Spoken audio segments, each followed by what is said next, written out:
नमस्कार दोस्तों, स्वागत है आपका केटी वॉइस स्टोरीज चैनल में। दोस्तों, हमारी आज की कहानी है जेठानी बनी सौतन।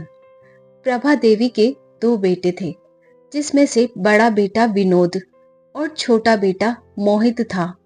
प्रभा देवी की बड़ी बहू चांदनी एक मॉडर्न और छरहरी काया वाली सुंदर लड़की थी, तो वही मोहित की पत्नी काजल गरीब घर की सांवली सूरत वाली लड़की थी। काजल अपने परिवार की जिम्मेदारियों को भली भांति निभाती थी, जबकि चांदनी का सारा ध्यान सिर्फ अपने मेकअप और फिगर को बनाने में ही रहता था। एक रोज काजल, ये लीजिए मम्मी जी, आपकी मनपसंद अदरक लौंग इलायची वाली चाय। प्रभा देवी, छोटी बहू, तो हम सभी की जरूरतों का कितना ख्याल रखती हैं। अरे, जरा अपने शरीर को आराम भी दिया कर। सुबह पहली किरण के साथ उठती हैं और सारा दिन घर के कामकाज ही निपटाती रहती हैं। अरे, थोड़ा कष्ट अपनी जेठानी को भी उठाने दिया कर और उसे भी कुछ जिम्मेदारियां निभाने दिया कर। वैसे है कहाँ वो? काजल, जी माँ जी, जेठानी जी तो अभी सो रही है और पूजा पाठ करने के बाद आपको चाय चाहिए होती है, इसलिए मैंने ही बना दी। प्रभा देवी, जन्मदिन की ढेरों मुबारकबाद छोटी बहू।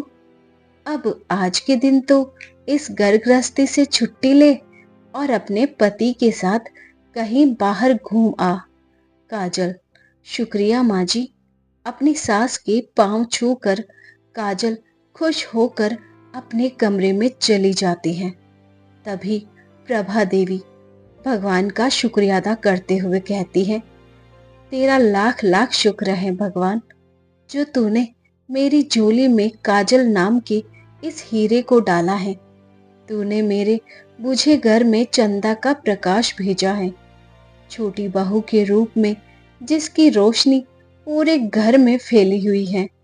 बस मेरी यही दुआ है तुझसे कि इसके जीवन में कभी अंधेरा ना आए। मोहित और काजल का रिश्ता सदा सलामत रहे और इनके बीच कभी कोई खटास ना आए। पीछे खड़ी चांदनी उनकी सारी बातें सुन रही होती है और अपने मन में हंसते हुए कहती है, जितनी दुआएं देनी है इसे दे लो सासू माँ। भले ही ये सारे घर में प्रकाश फैलाए, लेकिन इसकी खुद की जिंदगी में तो अंधेरा ही होगा, क्योंकि इसके चांद की चांदनी तो मैं हूँ। मोहित तो आखिरकार मुझ पर ही लट्टू है।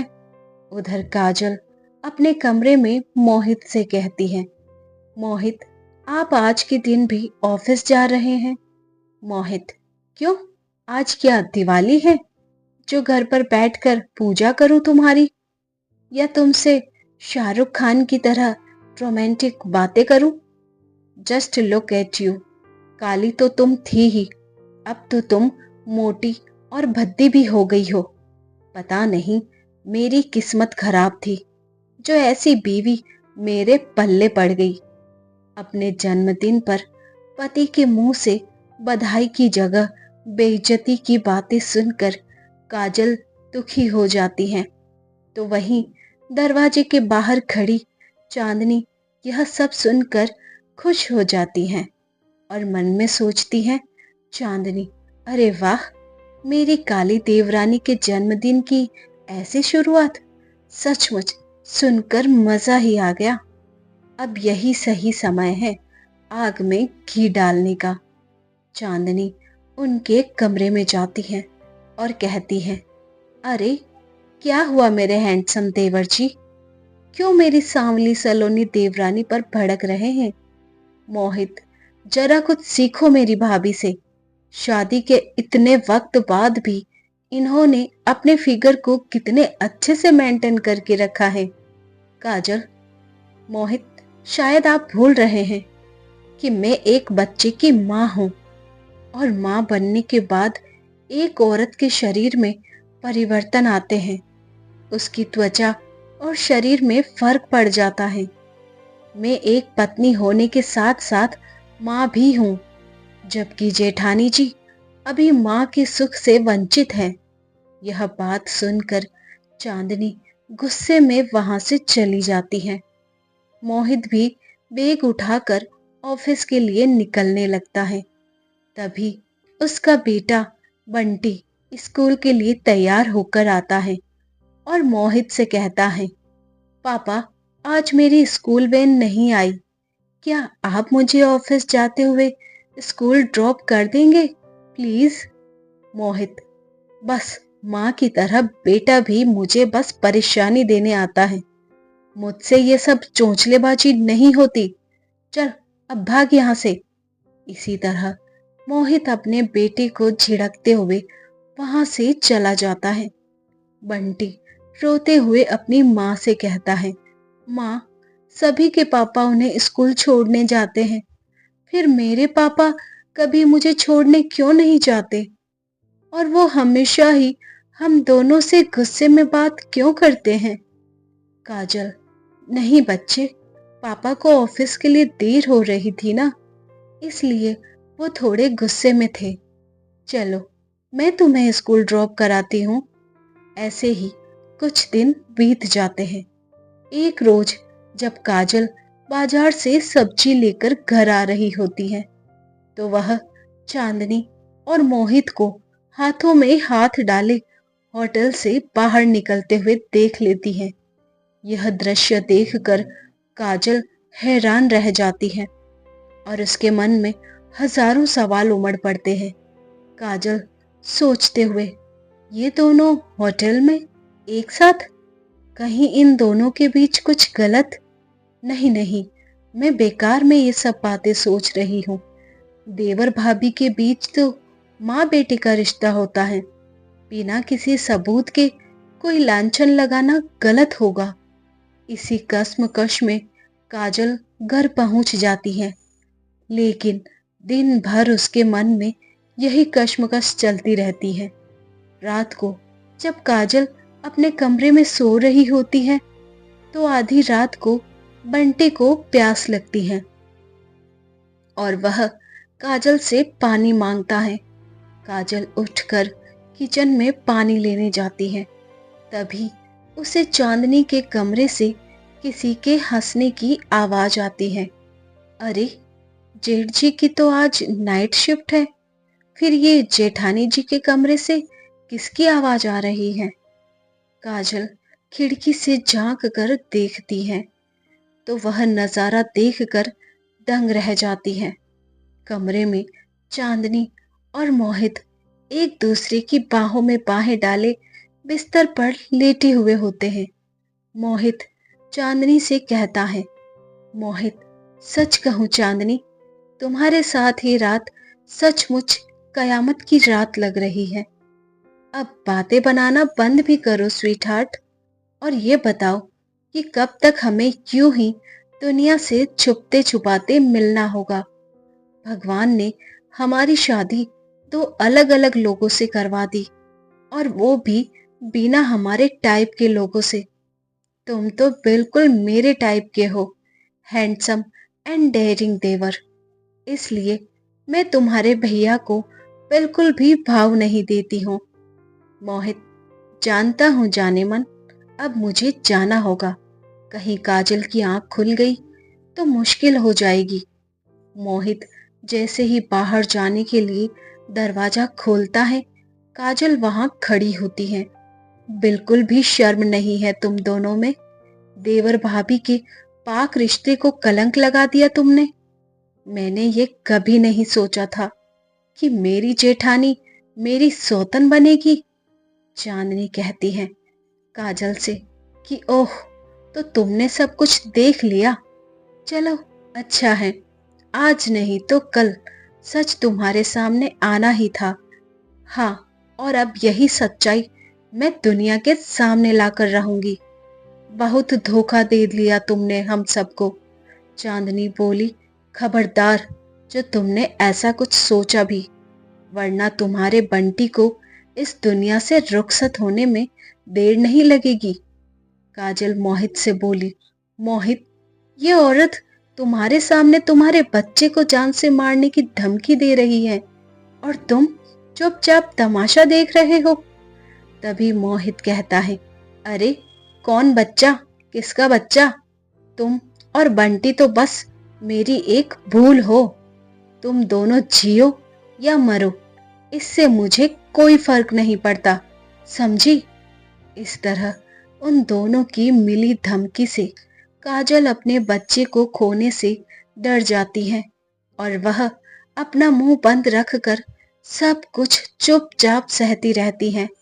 इसका नतीजा यह होता है कि देवर भाभी की हवस को शह मिल जाती है और अब वे एक दूसरे के साथ और ज्यादा समय बिताते हैं।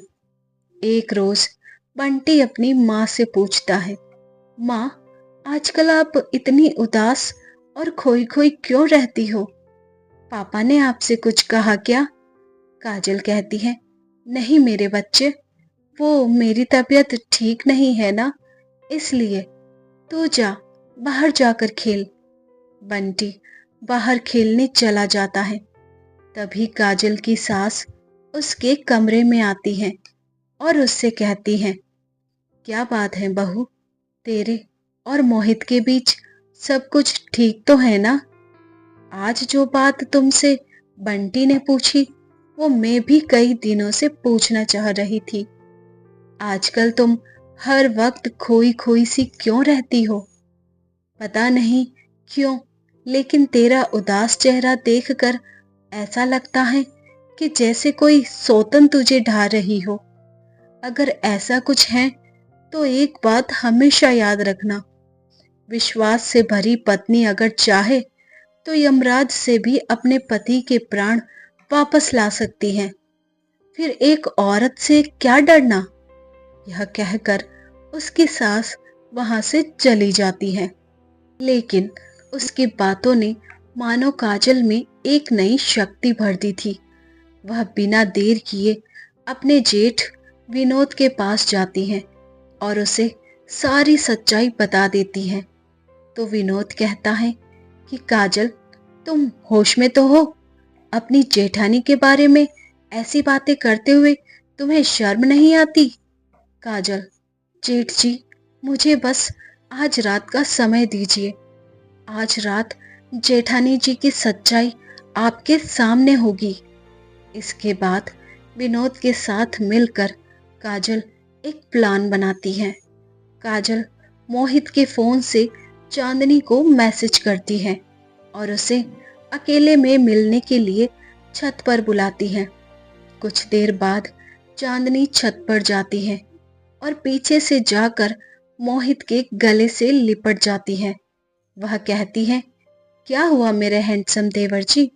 आधी रात तक सब्र नहीं हुआ जो मुझे छत पर ही बुला लिया? चलो अच्छा है, रोज रोज चार दीवारी में रोमांस करते करते मैं भी बोर हो गई थी। आज खुले आसमान के नीचे रोमांस करने में मजा आएगा। अब कुछ कहोगे भी या यूं ही पीठ घुमाए खड़े रहोगे? चलो अब मुझे जल्दी से अपनी बाहों में भर लो। जैसे ही वह यह कहती है, मोहित के कपड़े पहने खड़ा विनोद उसे जोरदार थप्पड़ मारता है। इसी के साथ छत की लाइट भी जल उठती है और सभी वहां आ जाते हैं। चांदनी विनोद को सामने देखकर चौंक जाती है। विनोद, तुम? हाँ मैं।